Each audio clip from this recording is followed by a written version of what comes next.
Anyway, where were we? Oh yeah, I was about to talk to you about Penn. Hey, you over there!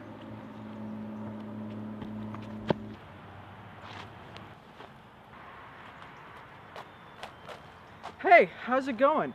So, what are you talking about? I heard something about a losers club and somebody named Pennywise. Please, tell me, what are you talking about? Well, you know, it's actually kind of funny that you mentioned the Losers Club, because I was just talking about Stephen King's book, It, and I was about to go into detail about the villain in the story, Pennywise the Dancing Clown. Hey, let me ask, have you read the book, It? No, to tell you the truth, I haven't actually read the book. I really want to, though, because I've heard it's excellent. But this Pennywise character, before I get too deep into reading the book, I'd like to know a little bit more about him. Alright, well, I got an idea. Follow me. Okay. How about this? After I give a brief history of Pennywise, you ask me any questions that you may have about him, and then we go from there. How's that sound to you? You know what? I actually really think that's a cool idea. Let's get started.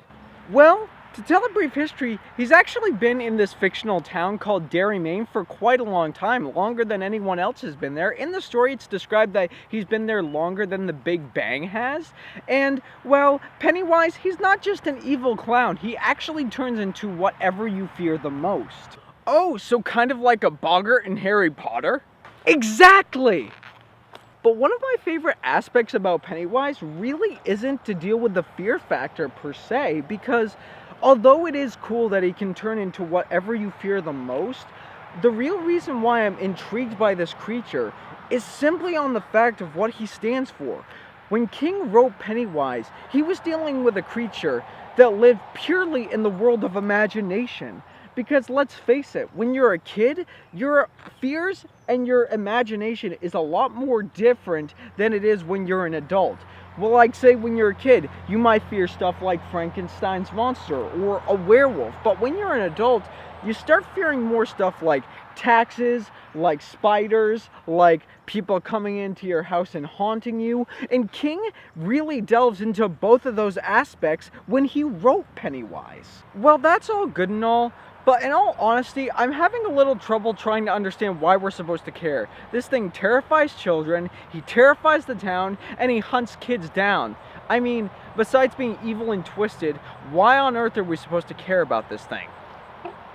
Well, you see, the brutality and the imagination of Pennywise isn't what's so great about him.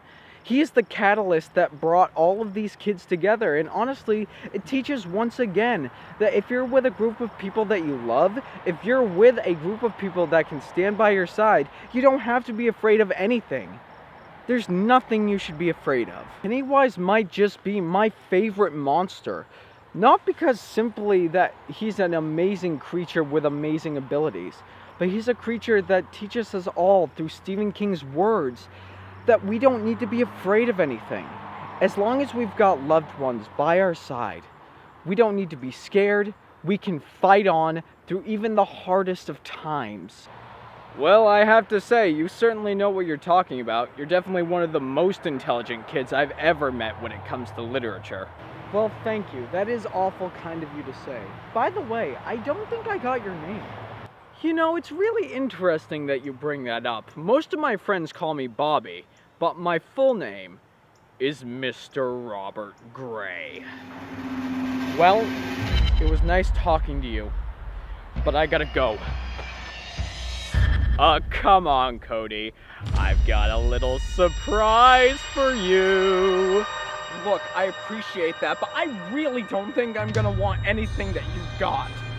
Come on, Cody. I've got a balloon for you.